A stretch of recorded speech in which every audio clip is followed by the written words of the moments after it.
Going through a breakup is one of the most painful experiences we can face.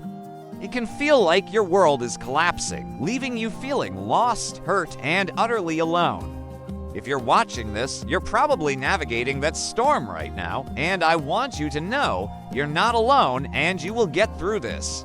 Today, we're not going to talk about quick fixes or distractions. Instead, we're going to turn to an ancient philosophy that has helped people find strength in the face of adversity for over 2,000 years, Stoicism. This isn't about suppressing your emotions or pretending you're not in pain. It's about learning to manage that pain, find meaning in it, and emerge stronger on the other side. So, what's the first step in a Stoic approach to a breakup? It's a concept called the dichotomy of control. It's simple, but incredibly powerful. The Stoics, like Marcus, Aurelius, and Epictetus, taught that we must learn to distinguish between what we can control and what we can't. You can't control your ex's feelings or their decision to end the relationship. You can't control whether they come back, what they say to others, or how they choose to move on. Trying to control these things is a recipe for endless frustration and suffering. It's like trying to hold back the ocean tide with your bare hands. It's exhausting and futile. What you can control, however, is where your true power lies.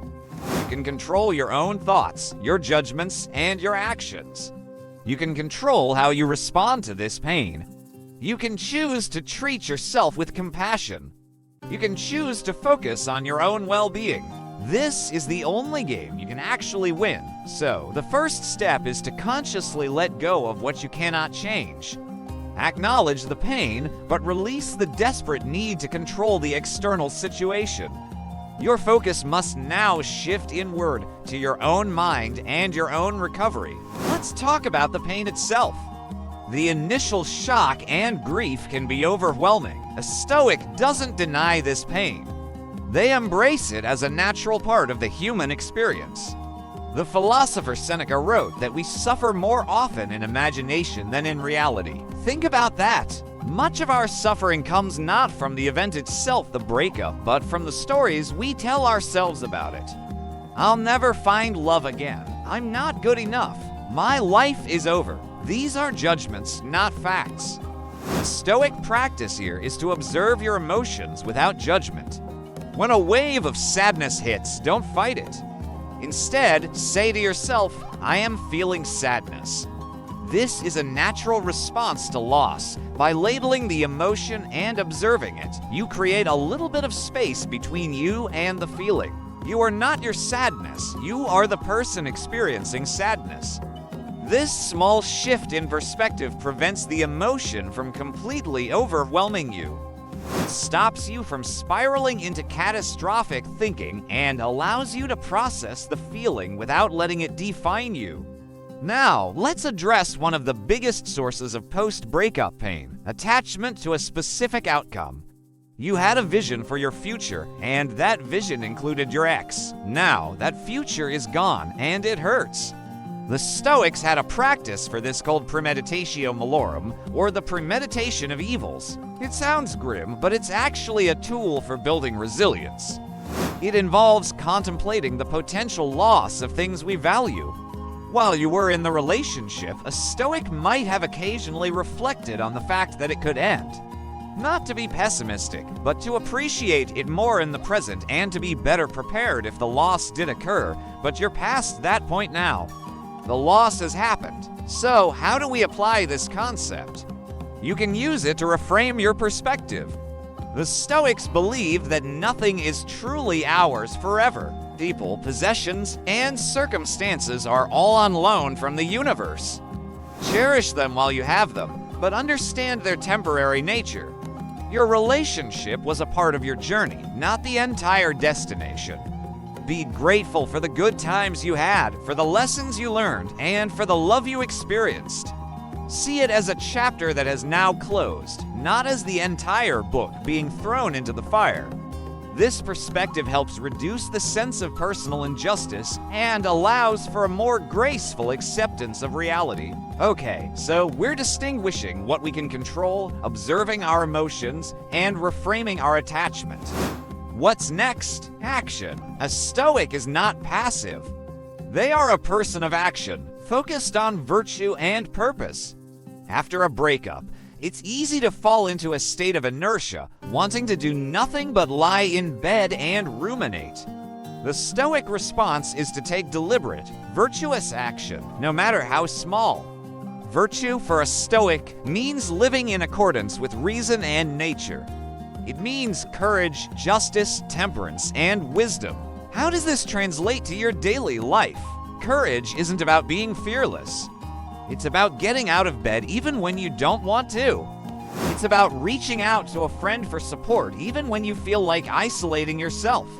Justice, in this context, is about being fair to yourself. Don't punish yourself with negative self-talk. Temperance is about avoiding unhealthy coping mechanisms. Instead of numbing the pain with excessive distractions or substances, face it with moderation and clarity. And wisdom is about learning from this experience. What did this relationship teach you about yourself? About your needs? About what you want in a partner? Start by building a new routine. Your old routine was likely intertwined with your ex. It's time to build one that is solely for you. Wake up at a consistent time. Exercise your body, a walk in nature, a trip to the gym. The mind and body are connected. Physical exertion is a powerful antidote to mental anguish. Dedicate time to a hobby you love or a new skill you want to learn. Read a book. Listen to a podcast. Reconnect with friends you may have lost touch with. Each of these small actions is a vote for your future self. It's you telling the universe, I am still here. I am rebuilding. I am moving forward. One of the most powerful Stoic exercises is journaling. Marcus Aurelius's famous book, Meditations, was his personal journal. It wasn't written for an audience. It was written for himself as a way to practice his philosophy. Grab a notebook and write down your thoughts and feelings. Don't worry about grammar or structure. Just get it out. Write about your pain. Write about your anger. Then, challenge those thoughts from a Stoic perspective. Ask yourself, is this in my control? What is a more rational way to view this situation? What virtuous action can I take right now? This practice helps you untangle the mess of emotions in your head and transforms you from a passive victim of your feelings into an active architect of your mindset. Finally, remember the Stoic concept of amor fati, which means love of fate. This is perhaps the most challenging, but also the most liberating idea. It's not just about accepting what has happened, but loving it. Why? Because it is your life. This breakup, as painful as it is now part of your story. It is an event that has the potential to forge you into a wiser, more resilient, and more compassionate person.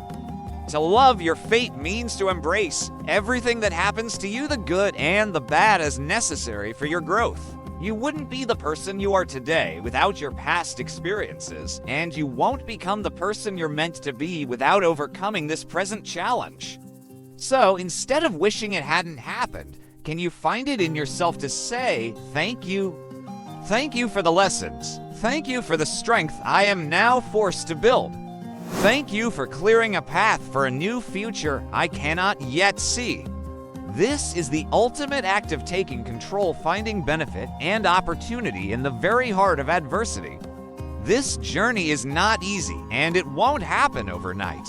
There will be good days and bad days. Be patient with yourself. Remember these principles. Focus on what you can control. Observe your emotions without judgment. Practice gratitude for what was and let go. Take small, virtuous actions every single day and learn to embrace your path, all of it. You have an inner citadel, a fortress of strength within you that no external event can ever truly break. This breakup may have shaken the outer walls, but your core remains untouched. Now is the time to reinforce it. You've got this. Thank you so much for spending this time with me. If this message resonated with you, please consider liking the video and subscribing to the channel for more content on finding strength and wisdom in everyday life Take care of yourself